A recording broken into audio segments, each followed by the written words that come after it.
ಅರಣ್ಯದಲ್ಲಿ ರಾತ್ರಿಯು ಕಳೆದು ಬೆಳಗಾಗುತ್ತಾ ಇದ್ದ ಹಾಗೆಯೇ ನಿದ್ರೆಯಿಂದ ಎಚ್ಚೆತ್ತಂತಹ ಅಯೋಧ್ಯಾಪುರ ವಾಸಿಗಳು ಪ್ರಿಯನಾದ ಶ್ರೀರಾಮನನ್ನು ಕಾಣದೆ ಶೋಕಪೀಡಿತರಾಗಿ ಮುಂದೇನು ಮಾಡಬೇಕು ಎಂದು ಕೂಡ ತೋರದೆ ನಿಶ್ಚೇಷ್ಟರೂ ಬುದ್ಧಿಗೆಟ್ಟವರೂ ಆಗಿ ಹೋಗುತ್ತಾರೆ.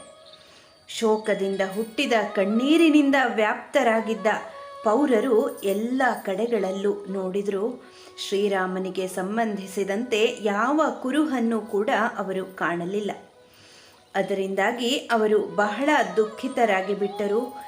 ಶ್ರೀಮಂತನಾದ ಶ್ರೀರಾಮನಿಂದ ರಹಿತರಾಗಿದ್ದ ಒಳ್ಳೆಯ ಮನಸ್ಸಿನ ಆ ಪಟ್ಟಣಿಗರು ವಿಷಾದದಿಂದ ಪೀಡಿತವಾದ ಮುಖವನ್ನು ಹೊಂದಲಾಗಿ ಅತ್ಯಂತ ದೀನರಾಗಿ ಕರುಣಾಜನಕವಾದ ಮಾತುಗಳನ್ನು ತಮ್ಮಲ್ಲಿಯೇ ಆಡಿಕೊಳ್ಳಲು ಆರಂಭಿಸುತ್ತಾರೆ.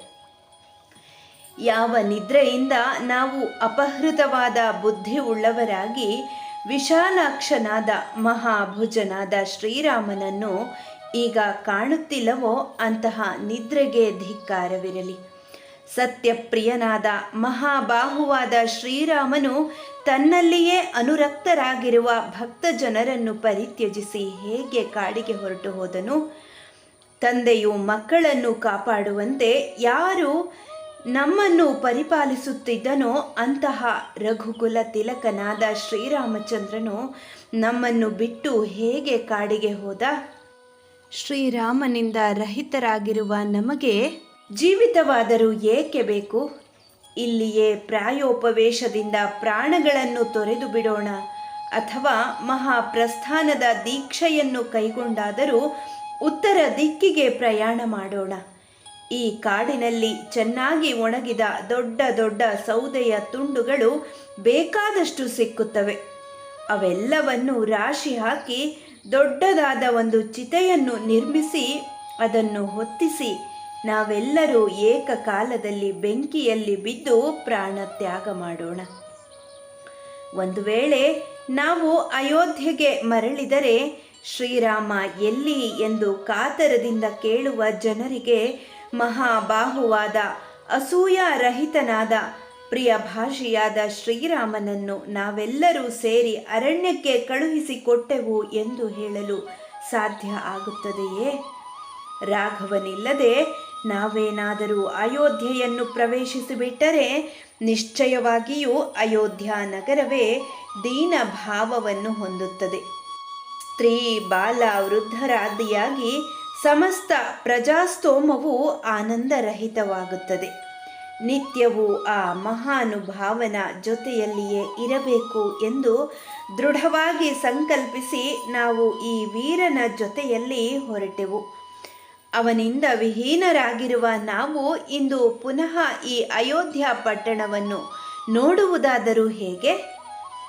ಹೀಗೆ ಹಲವಾರು ವಿಧವಾದ ಮಾತುಗಳನ್ನು ಆಡಿಕೊಂಡು ಕೈಗಳನ್ನು ಎತ್ತಿಕೊಂಡು ದುಃಖ ಪೀಡಿತರಾಗಿದ್ದ ಪೌರರು ಕರುಗಳನ್ನು ಕಳೆದುಕೊಂಡ ಹಸುಗಳ ಹಾಗೆ ಗೋಳಾಡುತ್ತಿದ್ದರು. ಸ್ವಲ್ಪವೇ ಹೊತ್ತಿನ ನಂತರ ಹಿರಿಯರೊಬ್ಬರ ಸಲಹೆಗೆ ಅನುಸಾರವಾಗಿ ಪುರಜನರು ಶ್ರೀರಾಮನ ರಥದ ಜಾಡನ್ನೇ ಹಿಡಿದು ಸ್ವಲ್ಪ ದೂರದವರೆಗೆ ಹೋದರು. ಹಾಗೆ ಹೋದ ನಂತರ ರಥಚಕ್ರಗಳ ಜಾಡು ಅಳಿಸಿತ್ತು.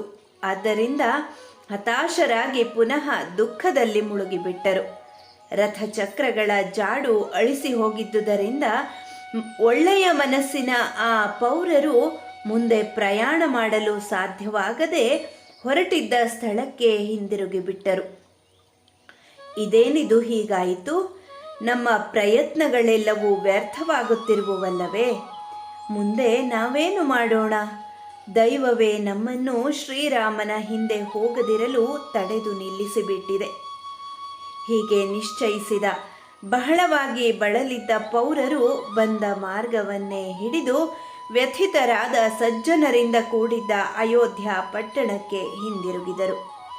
ಕಾಂತಿಹೀನವಾಗಿದ್ದ ಅಯೋಧ್ಯೆಯನ್ನು ಕಂಡು ಶ್ರೀರಾಮನಿಲ್ಲದ ದುಃಖದಿಂದ ಖಿನ್ನವಾದ ಮನಸ್ಸಿನಿಂದ ಕೂಡಿದ್ದ ಪಟ್ಟಣಿಗರು ಶೋಕಪೀಡಿತವಾಗಿದ್ದ ಕಣ್ಣುಗಳಿಂದ ಕಣ್ಣೀರನ್ನು ಧಾರಾಕಾರವಾಗಿ ಸುರಿಸಿಬಿಟ್ಟರು. ಗರುಡನಿಂದ ಉದ್ಧೃತವಾದ ಹಾವುಗಳುಳ್ಳ ಅಥವಾ ಮೀನುಗಳುಳ್ಳ ಮಡುವಿನ ಹಾಗೆ ಶ್ರೀರಾಮನಿಂದ ರಹಿತವಾಗಿರುವ ಅಯೋಧ್ಯ ಪಟ್ಟಣವು ಶೋಭಿಸುತ್ತಿರಲಿಲ್ಲ. ದುಃಖಗೊಂಡ ಮನಸ್ಸಿನಿಂದ ಕೂಡಿದ್ದ ಪೌರರು ಚಂದ್ರನಿಲ್ಲದ ಆಕಾಶದಂತೆಯೂ ನೀರಿಲ್ಲದ ಸಮುದ್ರದಂತೆಯೂ ಕಾಣುತ್ತಿದ್ದ ಆನಂದರಹಿತವಾದ ಅಯೋಧ್ಯ ಪಟ್ಟಣವನ್ನು ನೋಡಿದರು. ಶ್ರೀರಾಮನ ವಿರಹದಿಂದ ಉಂಟಾದ ದುಃಖದಿಂದ ಪರಿತಪ್ತರಾಗಿದ್ದ ಪೌರರು ಶೋಕಿಸುತ್ತಲೇ ಮಹಾಮೌಲ್ಯದ ಮಹಾನಿವೇಶನಗಳನ್ನು ಪ್ರವೇಶಿಸಿದರು. ಹರ್ಷರಹಿತರಾಗಿದ್ದ ಅವರಿಗೆ ತಮಗೆ ಎದುರಾಗಿ ಬರುತ್ತಿರುವವರು ಸ್ವಜನರೇ ಅಥವಾ ಬೇರೆಯವರೇ ಎಂಬುದು ಕೂಡ ತಿಳಿಯದೆ ಹೋಯಿತು. ಮನಸ್ಸೆಲ್ಲವೂ ಶ್ರೀರಾಮನಲ್ಲಿಯೇ ನೆಟ್ಟು ಹೋಗಿದ್ದುದರಿಂದ ಹೊರ ಪ್ರಪಂಚದ ಅರಿವೇ ಅವರಿಗಿರಲಿಲ್ಲ.